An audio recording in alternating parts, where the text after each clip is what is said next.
दोस्तों आज के इस वीडियो में आपको बीए परीक्षा में होने वाली 5 ऐसी गलतियों के बारे में बताऊंगा जिन गलतियों को करने से बीए एग्जाम में बहुत सारे बच्चे फेल होते हैं और बहुत सारे बच्चों का नंबर बहुत ही कम आता है। तो अगर आप उन 5 गलतियों के बारे में जानना चाहते हैं तो इस वीडियो को ध्यान से देखिएगा और इस वीडियो के अंदर मैं आपको जो कुछ भी बताऊँगा उसको नोट करिएगा। तो ये बिना किसी देरी के हम लोग शुरू करते हैं और बीए परीक्षा में होने वाली 5 गलतियों के बारे में जानते हैं। तो दोस्तों बीए परीक्षा में होने वाली गलतियों में से पहली गलती की बात की जाए तो बीए एग्जाम में बहुत सारे बच्चे क्या करते हैं कि कॉपी की जो पहली लाइन होती है पहली लाइन को छोड़े बिना ही लिखना शुरू कर देते हैं। एग्जाम में दोस्तों ये गलती बहुत सारे बच्चे करते हैं। जैसे ही उनको क्वेश्चन पेपर मिलता है जल्दीबाजी में क्या करते हैं कि पहली लाइन को नहीं छोड़ते हैं और पहली लाइन को छोड़े बिना ही लिखना शुरू कर देते हैं।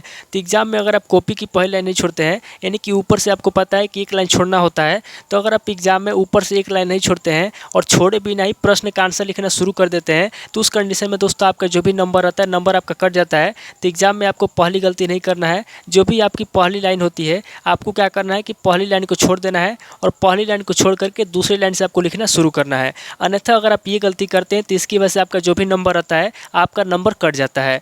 अब आगे बढ़ते हैं गलती नंबर 2 की तरफ। एग्जाम में बहुत सारे बच्चे क्या करते हैं कि कॉपी की जो लाइन होती है आपको पता है कि शब्दों को लाइन पे लिखना चाहिए, लेकिन बहुत सारे बच्चे क्या करते हैं कि लाइनिंग को छोड़ करके शब्दों को लाइन के नीचे लिखना शुरू करते हैं या फिर शब्दों को लाइन के बीच में लिखते हैं। तो एग्जाम में अगर आप दूसरी गलती करते हैं यानी कि इस तरीके से अगर आप शब्दों को बीच में लिखते हैं या फिर शब्दों को लाइन के नीचे लिखते हैं तो इससे क्या होता है कि आपकी राइटिंग ख़राब हो जाती है और देखने में अच्छा नहीं लगता है। तो राइटिंग ख़राब होने के बाद क्या होता है, जो एग्जामिनर होता है आपका जितना भी नंबर होता है आपका नंबर काट देता है। तो एग्जाम में अगर आप इस तरीके से जल्दीबाजी में कापी भरने के लिए या फिर जो है कि स्मार्ट बनने के चक्कर में इस तरीके से शब्दों को लाइन के नीचे लिखते हैं या फिर शब्दों को लाइन के बीच में लिखते हैं तो इससे क्या होता है कि आपकी राइटिंग ख़राब होती है और जो आपका एग्जामिनर कापी चेक करने वाला होता है आपका पूरा नंबर काट देता है। तो एग्जाम में आपको जल्दीबाजी में या फिर कापी भरने के लिए इस तरीके से नहीं लिखना है, यानी कि शब्दों को आपको लाइन पे लिखना है न कि लाइन के बीच में या फिर लाइन के नीचे लिखना है। तो इस बात को आपको याद रखना है। गलती नंबर 2 आपको नहीं करना है, अन्यथा इसकी वजह से आपका नंबर कटता है। अब आगे बढ़ते हैं गलती नंबर 3 की तरफ।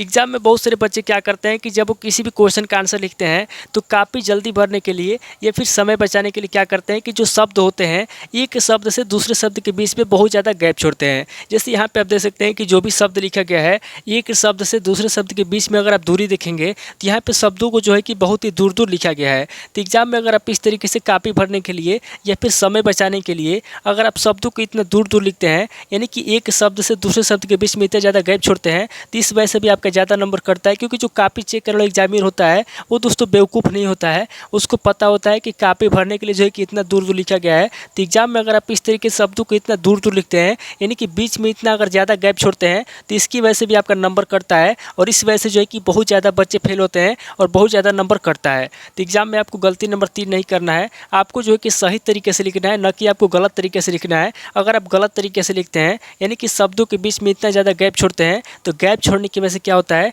गैप छोड़ने की वजह से आपका ज़्यादा नंबर कटता है। इस बात को आपको याद रखना है। अब आगे बढ़ते हैं गलती नंबर 4 की तरफ। एग्जाम में बहुत सारे बच्चे क्या करते हैं कि किसी भी क्वेश्चन का आंसर लिखने के लिए जब वो प्रश्नोत्तर संख्या लिखते हैं या फिर हेडिंग लिखते हैं तो प्रश्नोत्तर संख्या लिखते समय क्या करते हैं कि बीच में इस तरीके से तीर का निशान बनाते हैं। जैसे यहाँ पे आप देख सकते हैं कि जो भी प्रश्न संख्या लिखा गया है बीच में अगर आप ध्यान से देखेंगे तो यहाँ पे तीर का निशान बनाया गया है। तो एग्जाम में बहुत सारे बच्चे क्या करते हैं कि बीच में तीर का निशान बनाते हैं या फिर सामने इस तरीके से तीर का निशान बनाते हैं या फिर इस तरीके से इसको बॉक्स के अंदर बंद कर देते हैं या फिर इस तरीके से लिखते हैं। तो एग्जाम में अगर आप इस तरीके से लिखते हैं तो ये गलत तरीका होता है, इस तरीके से आपको नहीं लिखना चाहिए। अन्यथा अगर आप इस तरीके से लिखेंगे तो आपका नंबर कटता है। उसी तरीके से नीचे अगर आप देखेंगे तो यहाँ पे जो भी आपका हेडिंग लिखा गया है बहुत सारे बच्चे क्या करते हैं कि जब हेडिंग लिखते हैं तो हेडिंग को हाईलाइट करने के लिए यानी कि आकर्षण बनाने के लिए क्या करते हैं कि उसके नीचे जो है कि अंडरलाइन खींचते हैं, उसके बस नीचे इस तरीके से स्टार बना देते हैं।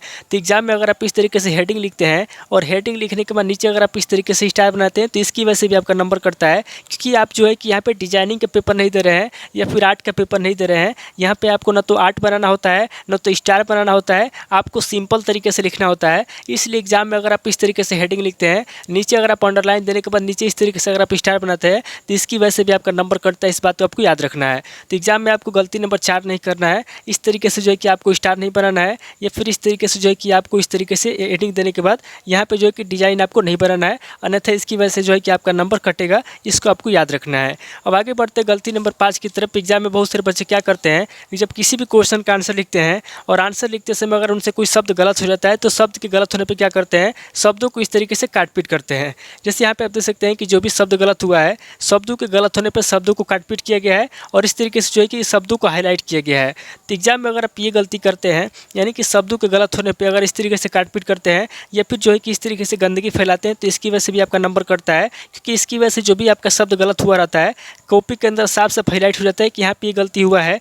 और जब हाईलाइट हो जाता है तो साफ साफ दिखता है कि यहाँ पे ये गलती हुआ है। जब साफ साफ दिखता है कि यहाँ पे ये गलती हुआ है तो उसकी वजह से जो है कि एग्जामिनर आपका नंबर काटते हैं। तो एग्जाम में आपको ये 5वीं गलती नहीं करना है, यानी कि अगर आपसे कोई भी शब्द गलत हो जाता है तो शब्द के गलत होने पे इस तरीके से आपको काटपीट नहीं करना है, बल्कि उस गलती को छोड़ देना है, क्योंकि अगर आप छोड़ देंगे तो एग्जामिनर नहीं देख पाएगा और जब नहीं देखेगा तो आपका नंबर नहीं कटेगा। तो दोस्तों उम्मीद करता हूँ कि आपको 5वीं गलती समझ में आ गया होगा कि एग्जाम में आपको किस तरीके से जो है कि इन 5 गलतियों से बचना है और इन 5 गलतियों को भूल करके भी नहीं करना है। अन्यथा अगर आप इन 5 में से किसी भी गलती को करते हैं तो इससे आपका नुकसान होता है और आपका नंबर कटता है। तो उम्मीद करता हूँ कि इस वीडियो से आपको बहुत कुछ सीखने को मिला होगा। अगर आपको वीडियो अच्छा लगा तो वीडियो को लाइक कीजिए, शेयर कीजिए और कमेंट करके बताइए कि आपको नेक्स्ट वीडियो किस टॉपिक के ऊपर चाहिए। थैंक यू दोस्तों।